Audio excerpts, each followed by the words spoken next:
What's up, you guys, and welcome back to Dispersed. I'm your girl Bevlyn, and as you can see today, I have a guest. This is Annie. You want to say hi to the people? Hi. So today we're just gonna be getting to know Annie, what she's all about, and yeah, let's get into it.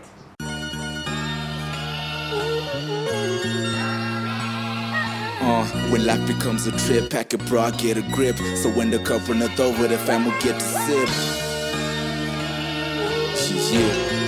So today we're just gonna be doing things differently. We're just going to maybe ask Annie a few rapid fire questions, just to get to know you a little bit and do things in a different way. Okay. Rather than tell me about yourself. Yeah. Staring to my soul. Okay. Yeah. So what's your favorite drink? Gin and tonic. Gin and tonic, okay. When are you most productive? In the mornings. In the mornings, okay. Yes. Summer or winter? Winter. Why? Because there's only so much clothes you can take off in summer to feel cooler. In winter you can stack it and drink hot chocolate and sit by a fireplace. Like you can read. It's easier to. I also like winter. And global warming, so I mean, winters are going to become a blessing soon. Yeah, you're going to have to get used to winter now. What's your favorite number and why? 4, because I'm born on the 4th of the 4th. Oh, that's very cool, 4th of April, okay. Isn't there a holiday on the 4th of April?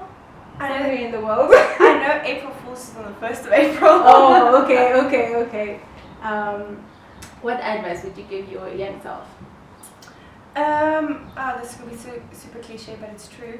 I would just tell my younger self not to care so much about what other people think. Mm-hmm. Like, their opinions don't actually matter. Yeah, you're the only one who matters. You're the only one who matters. Like, I cared too much about that when I was younger. Okay. Cats or dogs? Both. Both. Mm. How many dogs and cats do you have? 1 cat and 2 dogs. Okay. What's something you like doing? I love playing League of Legends. Okay. Yes. You're a gamer. No, I play it too much. Way too much, actually. Yeah. Who do you love the most? In the world? Yes. Oh my word. Or is it a list of people? A lot, but my younger sister Nikki's probably up there. Your younger sister Nikki, Yeah. okay. Yes. What are you scared of? Like the dark, insects, anything? Ooh. Scared of a lot of things. Cockroaches, definitely. Okay. Spiders. I'm scared of being alone at home. Of being alone? Yeah. I have like this, someone's watching the house and they're gonna get in? Yeah, I've got like this burglary fear, I guess. Oh, That's okay. the biggest. Okay. So now we're just gonna get into the serious questions. Okay. Now that we know a little bit about you. A sip of wine. Okay. So I understand that you are new in Namibia. Yes. What made you move to Namibia? Well, I met a boy or a man. A boy, now a man. Now a man in Stellenbosch University. Uh-huh. And we met in first year. Okay. And then we were friends, like very good friends for a year, but then we drifted apart like second, third year, then we would just become classmates, as he would like to say it. Okay. And then in the end of my third year, towards the end of my third year, we started dating. So then he broke out of the friend zone. Mm-hmm. And then he had to move back home because he had a bursary here with the company. Okay. And then our decision was we don't want to leave each other, we still want to be together. So then Perfect we got love married. story. and we came to Namibia and I was excited about that as well. A new Uh-huh. adventure, like I'm very adventurous. I was like, let's see how it goes. So how have you been finding Namibia? Good. So there's a lot of pros and cons with Namibia. Mm-hmm. Obviously I'm still adjusting. Yes. But so far it's really good. I like the how do I say it? Like the chilledness. The chilled. There's like a chilled relaxed. atmosphere. Yeah. It's a Yeah. very relaxed atmosphere. You came from South Africa. Mm. Are there any similarities? A lot of people say yes, but in my opinion, I don't think so. Really? Because I went to university in South Africa, and I think majority of the things are quite similar. Maybe not like to the. Yeah, maybe Yeah. similar. Like it's definitely similar. But not like exactly the same. Yes, no, because like for instance, there's Afrikaans there and here. but the Afrikaans culture here It's is different. way different to the Afrikaans culture in SA as Okay. well. So that's why maybe some people will think it's similar, like I'll hear that, obviously. But it's just so different. All the cultures here are different to the cultures in SA. yeah. It's very different. To me, it's actually completely different. Oh, okay. I know, because a lot of people are like, yeah, it's just like SA. To me, not at all. So there must have been like a culture shock. I mean, if everything is like completely different. Yes, there was definitely a culture shock. Also, like the German presence here, the German culture here, It's quite significant. yes, it's very, very big. Mm.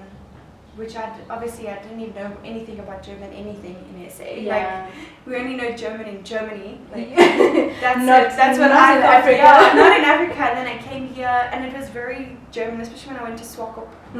I went to Swakop 2 weeks after coming here. And then also there's this very German. People always speak to me first either in German or Afrikaans. Oh, okay. Still to this day even. And then I'm Really? like, sorry, what did you say? So wait, what's your preferred language? German or English? Oh, English, yeah, English definitely, because it's my first language. Oh, okay. I Um, don't know why I thought it was Afrikaans. everyone does. You are not alone. Everyone, for some reason, thinks I'm Afrikaans. So Oh, I okay. always get spoken to in Afrikaans. And then you're like, no. So do you understand a little bit of Afrikaans? I understand it very well. My mom's Afrikaans. Oh, okay. But she brought us up English. Oh, okay. Her English is also very, very good. That's why. It was more of English. It was than more English. Afrikaans. Yes.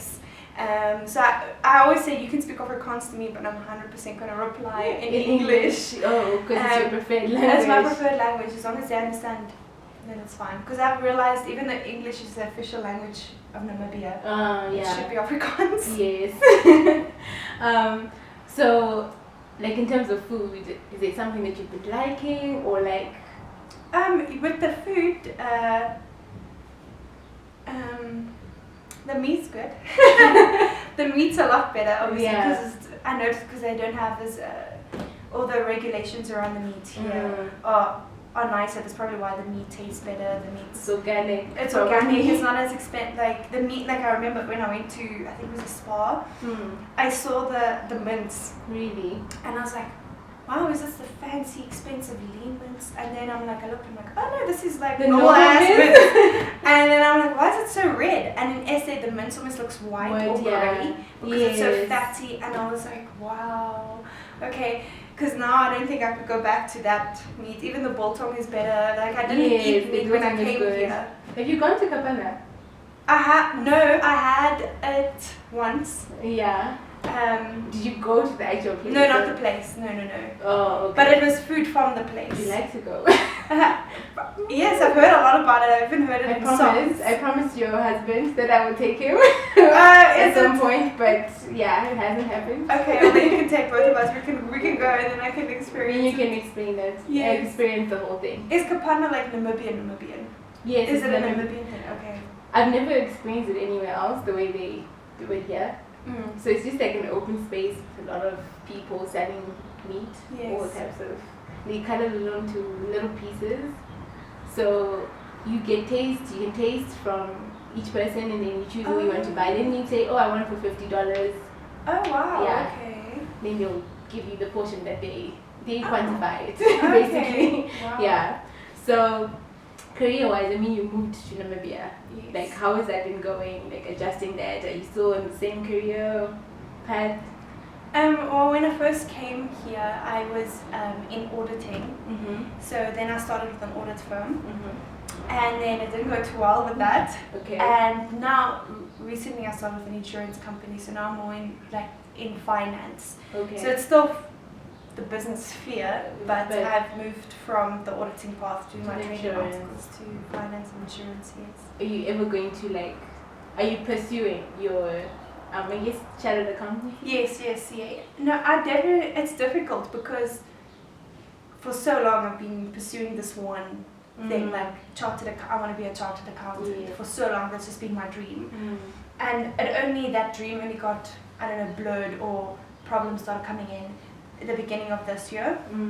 So I don't want to say I've given up on it because I really still would like to be a chartered accountant, but I will see. I think because I don't have my honours at the moment, so I'm busy with my honours. I think not having honours makes it difficult I think choosing a training firm or training office makes it difficult. You need to, and if you don't have an honours, your choices limited. are very limited, and then you're left with, I feel like, firms that are a little bit difficult to work with, or the environment isn't good. It's not great enough, Yeah, and you almost then have to settle in a sense. Yeah, to make it work for you too, And I tried that, it didn't work, so when I have my honours, then I'll like reevaluate if I want to go back into it, or if I'll go the exemption route to become a CA. Yeah, but I'm glad you actually like left. Whatever, like if it wasn't working for you, instead of like just staying there and then like making it, like pushing through or making it work when it's actually not working. Yeah, my mental health would have probably not allowed that at all. But because it was only 3 months, a lot of people, well, a few comments that were made like when I left, it's only been 3 months, how could you have gone through so much? But they don't understand what you've been going through. Yeah, it's like 3 months, 8 hours a day, 5 days a week. It becomes too much, Yeah, it was adding up, and I think it's because I could see it wasn't going to change the situation. So if I could see it was going to change, I would have then maybe stayed or had time. But because of the way it was taken up, or the attitude about it. Yes, you're like, I need to in a different environment. I need to leave, yeah. So how is it like balancing, like school-wise and your new job now? With the new job now, because if I was in an auditing firm, for instance, you get a lot of study leave. I think you get a 25-day study leave, and then you're 21 days annual leave. Yes. With this now, it's like a job, because with auditing, it's a training office. Yes. So now they focus on your training and your development. Now this is a job. So they are they do know I'm studying, so I will have to use a lot of my normal annual leave to take off to write. So that part is a bit, I'm not looking forward to it. Yeah. But it is difficult because you come home tired. And then you still have to study. Yeah, so I try to study in the morning. Before you get tired.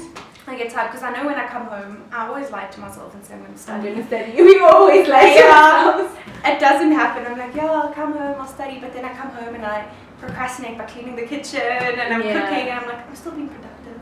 Yeah. But then after all of that, I'm tired, and then I'm like, I just want to watch one episode or something, then I'll study. And then it's like bedtime, and I'm like, oh, and you have to wake up to for work tomorrow. Exactly. Yeah. So it's been a bit of a trip. It has. I have a system, but it's always changing, and I'm always adjusting it. So, yeah. But I think it's a good thing that you always, if something is not working, change it. If something is working, you can continue with it. Exactly. Yeah. And it's just about like, I have a thing, and then I see what doesn't work, and then I change that part of it. So yeah, we'll see how it goes. But so on top of studying, a job, there's marriage as well. How are you balancing that? Yes, no, the marriage part, I think the only thing comes in is if I didn't cook, my husband would probably starve. So like that can sometimes be a thing. Because he's also doing his articles. So. Yeah, so he's also very busy. So often he will work late. Sometimes he comes home at 8 or 7, or if he does come home at 5 or 5:30, he has to then carry on working at home. So he really doesn't have time either to cook, and if he did, I'd be a bit nervous to eat it. Yeah. So I think nervous to eat it. Okay. Shame, bless his heart.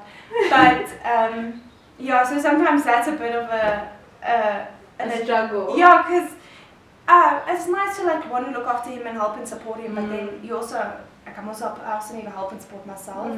But he's also very supportive and helpful. With like everything. he does. I can't even he'll pick up some of my slack, and then I'll pick up his slack. So it's always this. You have to balance each other out. Yeah. So he will do a lot of one thing, and then even though I do a lot of the cooking and cleaning, he'll do something else that I don't like. That you don't like taking out the trash or dealing with the dogs. Yeah. Stuff. Okay. You guys are making it work. Yeah, we make it work. Yes. Okay.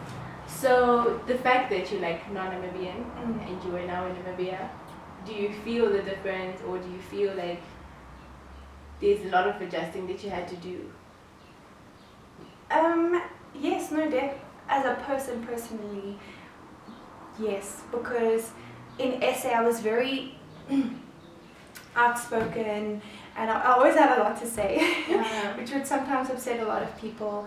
But obviously with a lot of the political problems happening in SA, I'd always try speak out about it or speak about it with my friends, or like I was always in a friend group that we were like little mini activists. I don't know how to put it, but we always had something to say, or there was a cause that we'd want to. Yes, and yes. So I've always been that kind of person. If I see that something's not right, I'm not just gonna keep sit quiet. there. And coming to Namibia, I had to I don't say Namibia killed my voice in that sense. It sounds very rough, but there was a lot of times where I'd say something and then it didn't get taken well. Like it didn't sit well with people. It didn't sit well with people. Like there's been a lot of comments being made, if I can give some. And then you end up drawing back. Like I can give you an example of a few that are still like shocking for me. But anyway,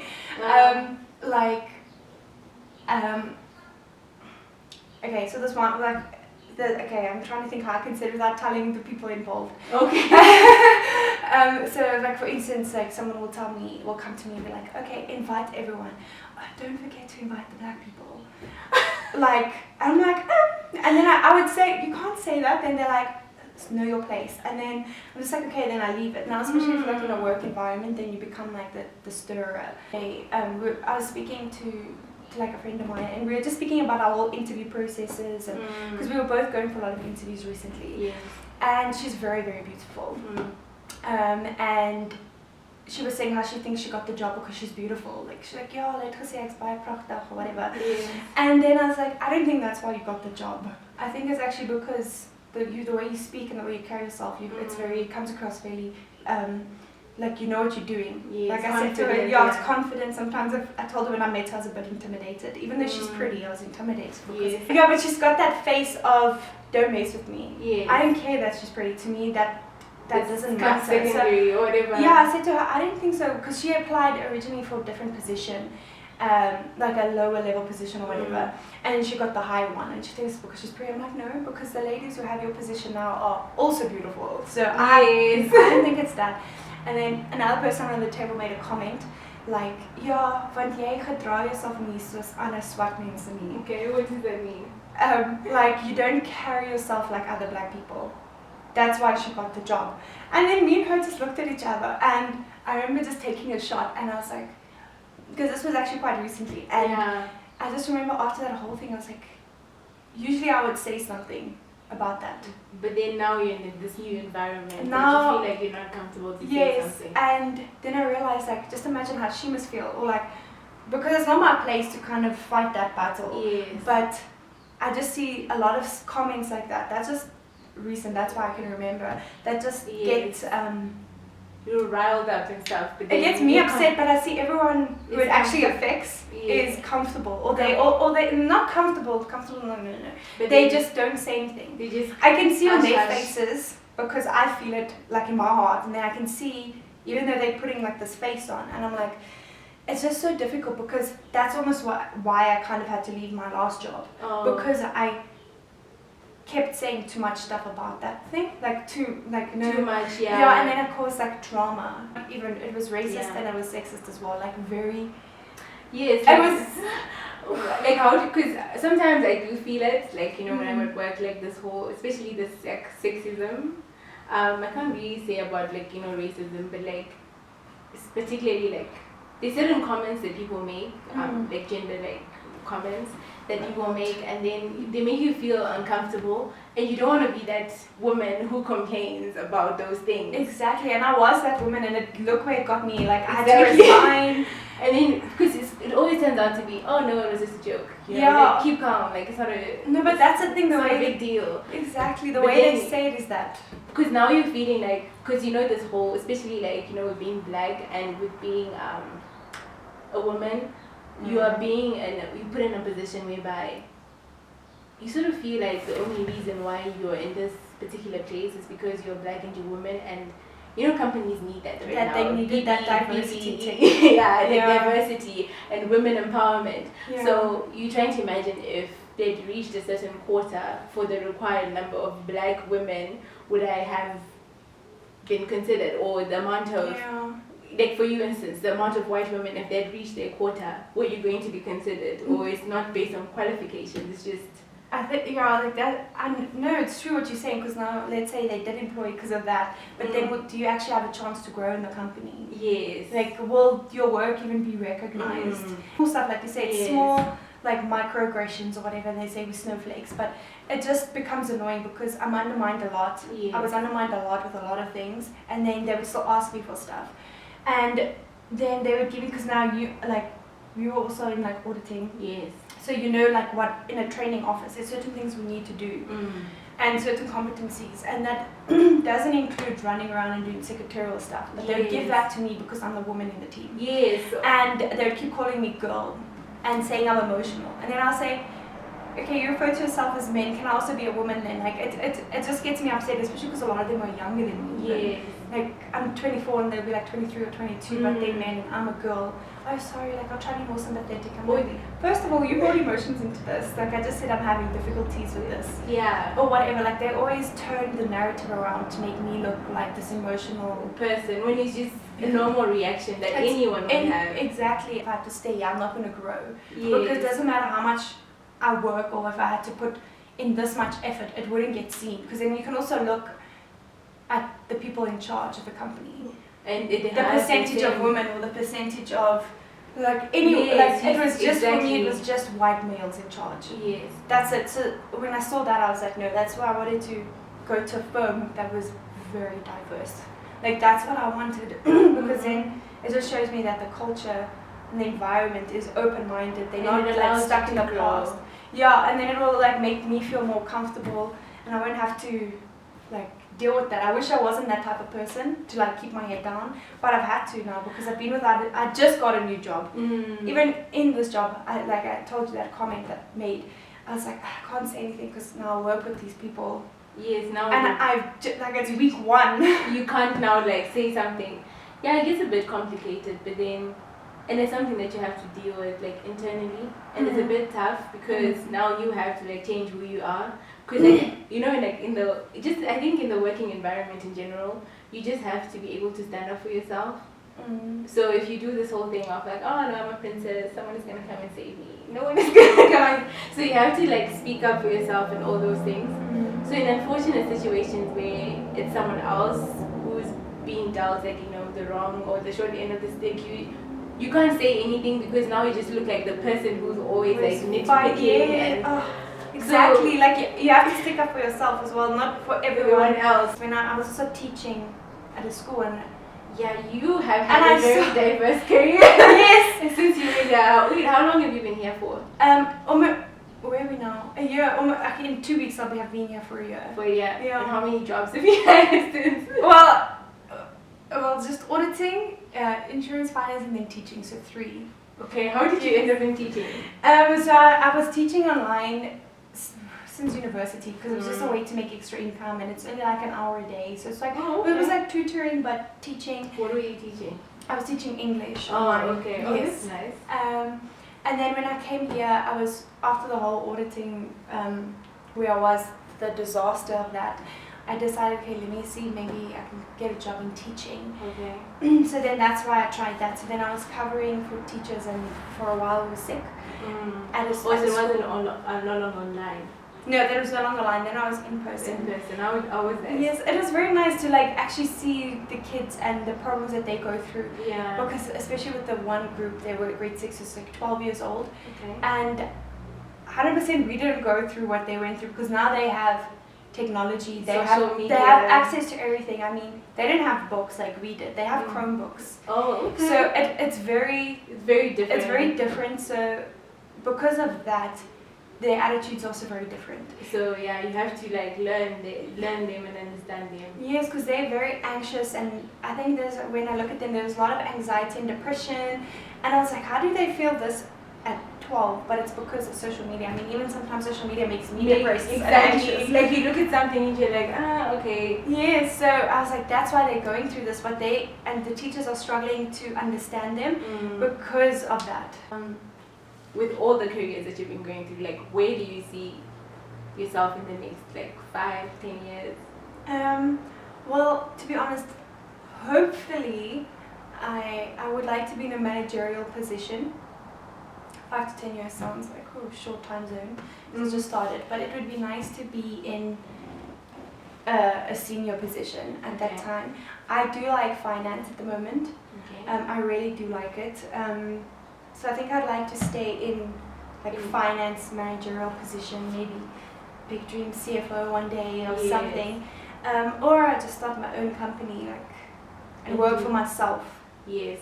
That's kind of my long-term goal. Yeah, long-term goal, long-term dream. Because Namibia, that's also the nice thing. There's so much opportunity and so much potential. It's insane. I just always wish I just had an idea. Because I know I have an idea, but I don't have something solid. Yeah, like a plan. Yes. Behind it. So I always have these ideas, but I don't know the market research behind it or all of that. So I'm just hoping one day, or if I have enough experience and I've been here for long enough, I'll know exactly what to do, because there's so much potential here. Yeah, there is so much room for growth. If you're like suppose you're in a toxic work environment, and you know what I mean, we all want to achieve this whole career situation, but what happens now when your mental health or your ideologies are being like tested, or you have to compromise on them? What would you advise someone who's in such a situation? Well, my advice would be, well, this is what I did. So obviously it's different with everybody, but I would say, like you were saying, mental health. I put my mental health first, because being in that environment really, it really made it bad. I even had to go see a doctor about it. And then just be like 3 weeks out of that environment, I was like myself again. So honestly, like, put your mental health first, because people don't see it as a thing, but it's just as important as your physical health, because it could have gone to a point where I no longer valued my life because of the situation I'm in. Then if you get into that dark point, then what? So like, do know the limits, and the thing is, like, I know this is cliche, but you're very irreplaceable wherever you work. Yo, that's one thing I learned very fast. Like, you can, I think there was a company, a CEO who passed away, and literally the next week an advert was in the newspaper for it. I'm like, that's when I was like, I didn't sign up to sell my soul, so I'm not going to do that. I'm not going to succeed at the expense of my mental health. Yes. Yeah. No, but that's true. Like, it's just the fact, like you're saying, you sell your soul. Most of the time, if you go to a company, people are like, you're selling your soul to this firm or whatever. But I don't believe that, because you're not replaceable at home. And your family and your friends, they love you for who you are. But your company, most companies, they try and act like they care about you or whatever. But the fact is, it's still a company at the end of the day, which is, it's very cold and systematic. And the job has to go on. Like, if they could replace all their workers with robots, they probably would, because they wouldn't have to deal with problems. So, my advice would just be, put your mental health and yourself first. Like, assess the situation, because there's some sort of toxic situations you can avoid. But if it's like an overall environment that's just toxic, then it's better to just leave. Like, was it scary to leave?